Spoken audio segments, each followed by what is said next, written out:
قبل ما نبدأ صلي على النبي. وقصتنا النهارده عن شاب وسيم مغني ملوش في الحب، فبيقابل بنت بتحلم برومانسية في حياتها وبتشتغل عنده، فيا ترى يقع في حبها ولا ايه اللي يحصل؟ ده اللي نعرفه. بس لأول مرة تشوفني اشترك في القناة يا زميلي، وما تنساش اللايك والسبسكرايب والشير، ويلا نبدأ.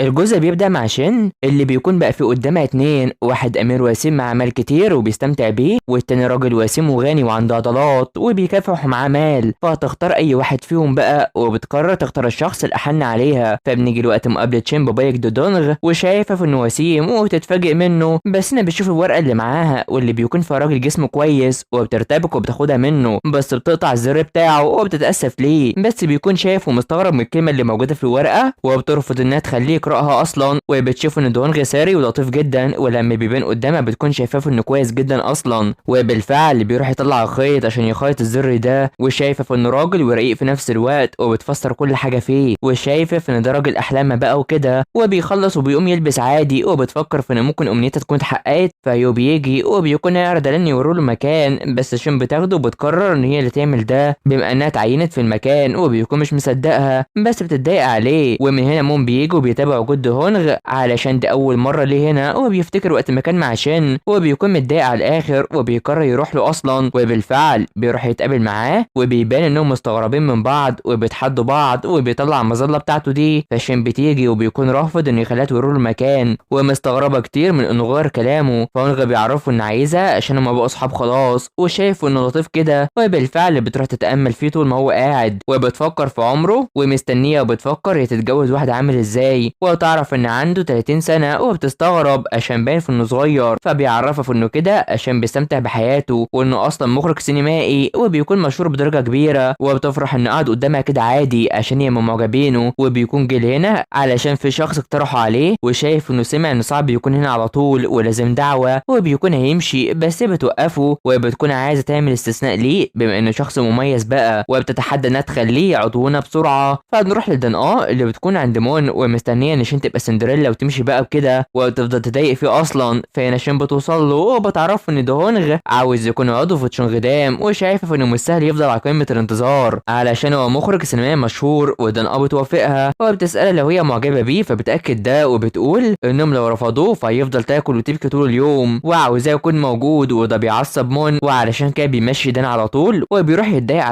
عشان هو ليه يقبله اصلا. فبتعرفوا انهم اتحدوا بعض عشان هي عايزه تكون سندريلا، فبلاش يقف في طريقها، وعاوزاهم يجربوا اذا كانت هتعرف ولا لا. فبيكون مش عارف هي كده ازاي، فبتاكد ليه في انها مش هتتخلى عن حلمها، وعلشان كده بيوافق انها تعمل اللي عايزاه بس تكون بعيده عنه. وبيقرر يوافق على ان دهونغ ينضم لتشونغدام، وبتفرح وبتشكره وبتمشي على طول. فبتروح تمشي مع دهونغ وهي مبسوطه، وفجاه بتعمل نفسها في انها تقع، فبيمسكها وبتكون دي خطه منها اصلا عشان يتقرب منها، وبيكون ده كله تخيل ومش عارفه تعمله خالص. فمون بيروح يقابله، ودهونغ بيكون هيرحب بيه عشان قابله على طول، بس مون مش بيعبره وبيخليه مستغرب جدا. فبيروح يطلعوا ومون بيكون بيتابعها وبتستغرب، فبيعرفها انه كده عشان ريحتها وحشه ولازم تبعد عنه، وبيبعدها. فبتقع عند دهونغ اللي بيقول ان ريحتها جميله وبتغزل في جمالها، وبيمشي على طول وبيديها حلوه كمان، وبيقرر يشتري لها كل حاجه هي عايزاها واللي بتفرحها. وتفضل شايفه في انه بتقرب منها على طول، وبتكون واقعه في حبه حرفيا. فبتمشي وبتكون عايزه تشوفه في الحفل، بس مون بيفوقها علشان مش هتشوفه ولازم تفصل بين العمل ومشاعرها الشخصيه، وبيكون بيحبطها على طول بس بتكون مبسوطه علشان هي تتقابل مع حبيبها بقى وكده. ولما بتلم شعرها مون بيركز فيها، وبيكون اقل حاجه شين بتعملها بتعجبه جدا، ومن هنا بيفوق نفسه وعايزه تمشي من قدامه، وبيروح يخليها تعمل طلبات جديده وتغير اللوحات دي علشان هم يعملوا معرض جديد، وبيفضل عاوز يشغلها وخلاص علشان ما تفكرش بدهونغ، والحال نسجل دهونغ عشان هي معجبه بيه. وبيقرر انه يعرفها على فنان رسام، وبيديها الكارت بتاعه واللي بيكون صاحبه اصلا. فبتروح تعترض عليه علشان الفن مش مجرد فرصه، ولما بتقرب منه بيبعدها بالمظله بتاعته دي، واللي شايف انه فخور بيها. وبتكون ناويه انها تسرق المظله بتاعته، بس يو بيحذرها علشان دي خاصه بالرئيس جو. ومن هنا بتفكر في انها مظله متوارثه بتجيب لهم الثروه والحظ كويس، وبتفكر في انها تاخدها منها شويه. وبتفكر في ده رغم ان مون يستحيل يفرط فيها اصلا، خصوصا ان مون عمل حاجه غريبه وهو ان يقبل شخص بسرعه كده. وبيقرر اون وهيو انهم يساعدوها علشان تتقرب من حلمها حلمها، وبتفرح انهم هيساعدوها وهتعزمهم على الطعام. وبالفعل هيو بيروح يطلب الطعام اللي حبه، واللي بيكون مبسوط كتير بيه وبياكل قبل ما حتى يوصل ليهم. وشين بتفرح جدا بيها علشان البيتزا دي كويسه جدا. فبنروح لمون اللي بيروح يتدرب وبيفكر في ان ازاي شين تحب واحد اول ما تقابله كده، وبيفتكر وقت ما قابلت دهونغ وكانت واقعه في حبه، وبيشوف ان اللي اتدرب معاه هو هونغ وبيهزمه على طول من اول مره، وبينجح في هزيمه معلمه على طول. فبنروح تجمع فرق العمل وبيروحوا يرحبوا بالشغل ده، واللي بيكون فنان صاعد وعندهم فتشون غدام وعايزين يرسم بنفسه وبيشجعوه وبيفرحوا جدا. ومون بيشوف ده وبيلاقي ان شين فرحانه والكل معاه على طول، وبيلاقي انهم بيتكلموا على الطعام اللي بيحبوه واللي عايزين انهم يرسموا حاجات مختلفه، بس بيكون مش هيعرف يعمل ده وبيحاول يقنعوه بيه. ومون خايف لا تلغي اللي هو متفق معاه عليه وبيمشي. فبيروح يركب العربيه ودنقه بترن عليه وبتكون عايزه تقابله عشان يتكلموا، فبيعرفها انه يروح في مكان هي مش عارفاه وده كان بيروحوا من سنين كتيره. فبنروح لشين اللي بتكون قاعده وسهرانه على اللاب، وبتتخيل وقت ما قابلت دهونغ وبتتكلم مع بابا ان ممكن امنيتها تكون اتحققت المره دي علشان ده اول مره يحصل لها اصلا. وجين شايفه في انها مجنونه علشان بتتكلم مع دميه اصلا، وهي اساسا بتكون بتتكلم مع زهور، وبتلاقي في انها بتاكل الحلوى اللي خدتها من هونغ، وبتروح تتضايق عليها وبتشتمها، وعلشان كده جين بتروح تجري وراها وعايزه تضربها. فبيعدي اليوم مع تشونغدام اللي بيعلقوا في اللوحات دي، واللي بتعجب شين جدا وشايفه في ان الرسام ده كويس جدا. ويو كمان بيكون معجب بيها وبتستغرب ان مو ما جاش العامل النهارده، وبتفضل تفكر فيه في ان بيتجنب مقابلتها بسبب ريحتها، وشايف ان ده بيحرجها علشان يا ست في النهايه وكل واحد فيهم بيفضل يتضايق ويتكلم على التاني بشكل وحش. ومون بيفضل شايف انها ازاي تعجب بحد كده، وبتكون هي مش مستحمله سخافته دي وهتستقيل قريب، وبيتمنى في ان ده يحصل اصلا. فبتروح وبتروح تتفرج على دراما مع جين وهوانغ، وجين بتكون متاثره جدا علشان الدراما دي بيحب واحده تانية غير حبيبته، وعلشان تضايقه بتروح لحد تاني على طول وبيكونوا مذهولين. وهوانغ شايفه في ان في زواج سعيد موجود، وفجاه الدكتور جون بيرن عليها وبيعرفها في ان سوجين رفضته وبيفكر في ان يشتري لها خاتم احسن. فبتعرف ان المشكله مش في الخاتم علشان سوجين مش بتحب الحاجات دي ومش عارفين يعملوا ايه، وبيهددها انها لو ما ساعدتوش فكده تدفع له المال على طول، وعاوزه تعرفه ايه هو المفضل لسوجين. فبتعرف ان امها هي الحاجه المفضله عند سوجين اصلا. فبنروح لمون اللي بيروح للبيت ده اللي من زمان وبيشيل كل حاجه، ومن الواضح ان ده بيت ذكرياته، وبيروح يشوف صوره امه واللي شايف ان شين شبهها وعلشان كده بتشد ليها، وفي نفس الوقت بيكون مش طايقها. فبيعدي اليوم مع شين اللي بتكون بتجهز النور من مكان عالي، بس في شخص بيجي من وراها واللي بيكون هو دهونغ، وبيقرر يشيلها قبل ما تقع، وده بيفرحها وبيركزوا بعض هما الاثنين، وبتكون مبسوطه علشان هو كده بيعملها برومانسيه، ويو بيجي يطمن عليها بس هي بتكون شايفه في انه مثالي ليها اصلا، وبتكون مكسوفه منه وبتمثل قدامه انها رقيقه، وبتروح تشوف ان الرسام مش عارف يعمل اللي قال عليه، وعلشان كده بتروح له جري علشان هي كانت عايزه تعجب دهونغ، وبتروح له وبتشوف انه لسه موجود وبتوصل له وعاوزاه يعمل اللي قالت له عليه، ولما بيهرب منها بتروح تجري وراه على طول لغايه ما بتتعب، وعلشان كده بتعمل نفسها زي الكلب وبتسرع نفسها وبتجري وراه على طول، وبيكونوا بيضحكوا حرفيا، وكل شويه بتقرب منه لغايه ما بتمسكه بالفعل. فبتروح تتكلم معاه وبيكون مش بيحب حد يأمره يرسم اي حاجه، فبتعرفه انه لازم يسمع الكلام ويكون ناجح وكويس، وبيشوف انها بتتكلم زي الاشخاص الكبيره، وبتقرر ان هي اللي ترسم، وبالفعل بتروح وبترسم وبتكون بتستعيد مهاراتها من زمان وحابه ده جدا. فبنروح لمون اللي بيكون نايم، ولما بيفوق بيتخيل شين قدامه وبيتصدم، فبتعرفه في انها حابه تتقرب منه وبتلمسه، علشان كده بيروحوا بيعرفها في انه يتساءل معاها ويمنع نفسه علشان مش حابب تقربها من دهونغ وبيكرهه، فبتعرفه انه يبقى يعترف بحبه لها احسن، وبتقوم بتحاول تخليه يعترف بده، بس انا بيفوق وبيلاقي انه بيحلم وبيتصدم عشان كان عايز ده يكون حقيقه. فبيروح هو مع شين وبيشوف اللوحات وبيحاول يتقرب منها وعاوز يعرف ليه اشتغل بشكل كويس في المعرض ده، وكان عايزه تعمل ده بسبب العمل مش بسبب حاجه تانية، وبيقرر يسيبها تنضم للحفله وتتجوز وتمشي بقى. فبتساله على ان ده بيشجعها ولا بيكرهها، فبيأثر فيها وبيروح يخليها تشيل الملابس دي، وبيقول من جواه انه مش هيقدر يمنع نفسه لو استمرت قدامه كده، وبيكون مأثر فيها اصلا. فبيعدي الوقت مع تحضير الحفله والطعام الكتير، ومن مستغرب انها اتأخرت، بس بيتصدم لما بيلاقي شم متأنقه كده قدامه وجميله جدا وقلبه بيدق لها كتير، وبيكون مش شايف غيرها اصلا، وبيضحكوا لبعض وبيركزوا اكتر كمان، بس بتكون مركزه مع دهونغ وبتروح له على طول وبتتجاهل مون علشان شايفه ان ده حبيبها، ومون بيتضايق كتير وبيشرب. فبتروح توريه اللوحات وخصوصا بتاعتها اللي بيعجب بيها وعاوز انها تبقى ترسمه بتكلمه المره الجايه وبتمشي وهي مركزه فيه جدا، فباقي البنات بيشوفوه وبيستغربوا ان شين هي اللي معاه، وبينكر ان في بينهم حاجه، بل بيواجهوها في ان ممكن تكون عايزه تكون سندريلا وتاخد المال، وبتعرض لها الشغل عندها وتبقى معاها مال، وبتحرجها وبتخليها تجيب لها مشروب، وبتمشي وهي متضايقه ومش حابه ده وعاوزه تتقرب من دهونغ وخلاص، فبتروح وبترفض وبتقلبوا عليها وبتكون هتوقعها، وعلشان كاشين بتاخدها معاها وبتقلبها وبتبهدل نفسها برضه. بس انا دهونغ بيساعد البنت الغنيه وبيسيب شين على طول وبيتريقوا عليها، وده بيخلي شين مصدومه وحاسه نفسها قليله جدا. ولما دهونغ بيعرض لها مساعده موم بيجوا بيرفضوا، وبيجوا بيلوم على الغلط ده وبيقول انه بيحب المشروب اللي جابته، وبتفكر في ان ده اعتراف بمشاعره، وبيساعده قدام استغراب كل الموجودين. بس ندى قف تضربه قدام الكل وبيتحدوا بعض كتير، والجزء بيخلص على هنا. فترى اللي يحصل مع مون وشين ده هنعرفه الجزء الجاي، فما تنسوش اللايك والاشتراك في القناه حلوين وتفعيل الجرس. سلام.